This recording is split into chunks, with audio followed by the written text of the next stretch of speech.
Hi, my name is Selina Eisenberg, and I'm coming to you from Saint-Luc, Quebec. My connection to tales is that I was invited in 2017 to tell at the Children's Storytelling Festival. And one of the stories that I told was The Bear and the Bees. And my connection to that story is that when I was on my way to the festival, I noticed two bears lumbering in the mountainside. Before I tell you the story, though, I'd just like to wish Tales a happy 40th anniversary, many more stories and storytellers to come. Little Bear was snuggled up nice and tight between Mama and Papa Bear. They had been sleeping all winter long, hibernating. But now Little Bear was starting to stir, and he was getting warm, and he needed some air. So he opened up his eyes, and there was sunshine outside his cave. And he even noticed some insects going by and birds in the sky. And he realized that the air smelled fresh and it was spring.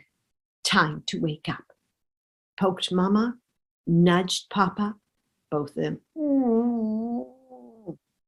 They did not want to get up. Oh, come on. I want to go out and play. Can I go by myself? I'm a great big bear. Mama opened up an eye and she said, Little Bear, all right, you can go out by yourself, but don't forget, you're not the only animal to wake up. The bees are waking too. Be careful. And she closed her eyes and went back to bed. Little Bear kissed Mama, kissed Papa, and he got up on all fours and he galummed right out of the mouth of that cave. The whole world was alive and his belly was hungry. So he galummed and galummed all the way to the berry patch. He began to forage around. Soon he found a few blackberries and popped them in. They were good. Found some blueberries, grabbed them in his paw and tart, just the way he liked them. He found raspberries. He even found strawberries. And the strawberries were still green, and that was just the way he liked them, nice and hard and crunchy. And he ate them, leaves and all. And then he foraged around some more until he found Saskatoon berries, his favorite. He picked up 2 pawfuls and ate them all. When he was done, he lumbered all the way down to the river's edge. There was no ice.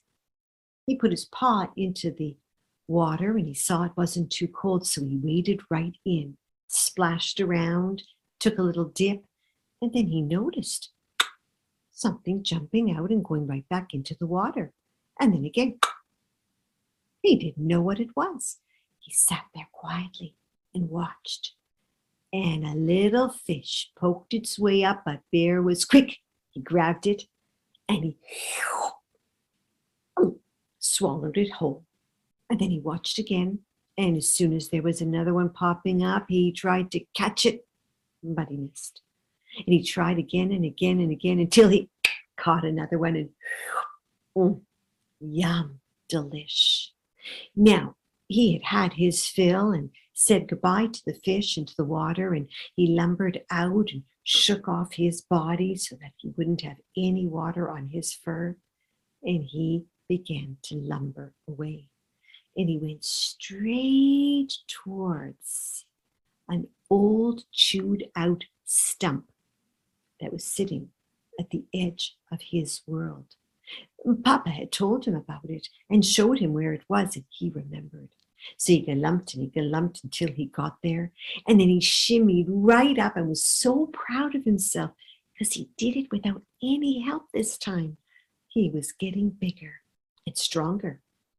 And from where he sat, well, he could see everything, the end of his world.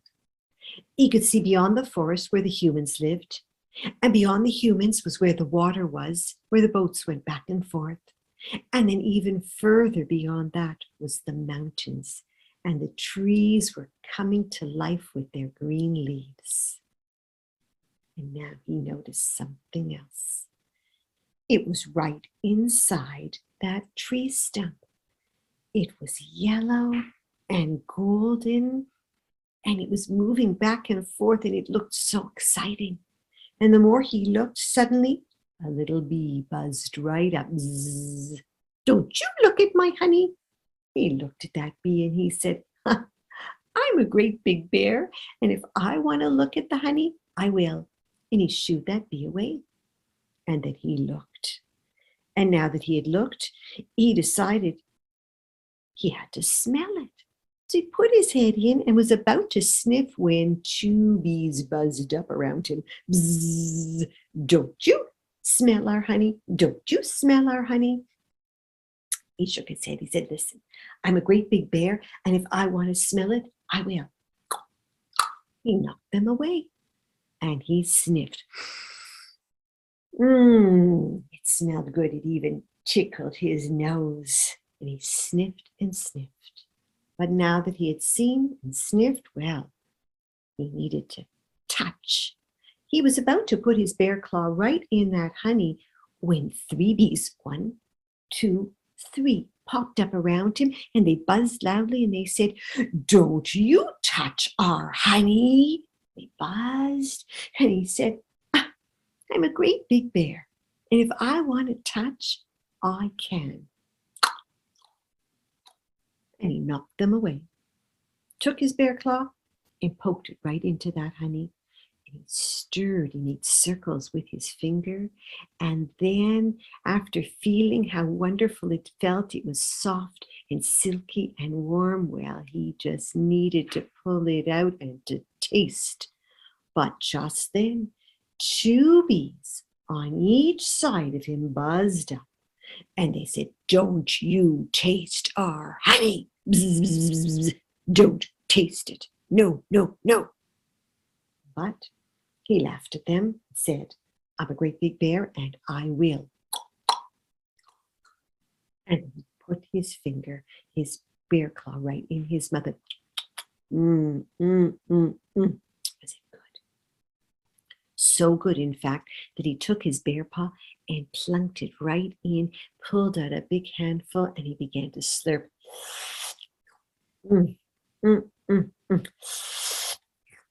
And he was about to put his paw back in and pull out more, but that tree stump started to shake and to rumble, and just then a humongous cloud of blackness came right out of the mouth of that log, and all he could hear was buzzing. There wasn't just 1, not 5, not 10, not 50, not even 100. Little Bear thought there must be thousands of angry bees, and they were all buzzing right at him, bzzz, until one stung him right on his nose. "Ouch," he said. He shimmied down that log as fast as he could, and he began to galump further away, back towards home. But that cloud of angry bees, they followed him, so close that one of them even got right up to his bum. Zzz, and stung him. "Ouch," he said. And he ran even faster, past the stream, past the berries, and right to the mouth of his cave. But those bees were right behind him, screeching bzzz, so loud that Mama sat right up. He ran into her arms. The bees didn't move. They just made noise. Bzzz. But they didn't dare enter the cave because they could see Mama's great big bear claw. And it was up in the air, and she shouted, she roared at them, "Stop! You bees, go home now!" And she gnashed her big white teeth right at them. And those bees, whew, they went fast. All that could be heard now was his little tears, his crying, his sniveling, and Mama said, "Oh, little bear, where does it hurt?" And she held him tight, just like your mama would hold you. "I think I have a stinker here, and I think I have a stinger on my bum, Mama." She looked at him. She took her big bear claws. She found the one on the tip of his nose, and she sent it away. And then she rolled him over, and she'd found in his fur the one that was sticking up on his bum. She pinched her fingernails together right over it, and she pulled it out and blew it away. And then she rolled her little boy back over, held him in her arms, and she said, "Tell me about your adventure before you met the bees." His face lit up, his eyes as big as saucers, and he said, "Oh, Mama, I ate berries, and I found fish, and I even went to the tree stump at the end of the world, and I shimmied right up, and the world is beautiful, Mom." And I bet you that is where little bear was leading his mama to the edge of his world when I noticed those two bears lumbering across the mountainside in Alberta.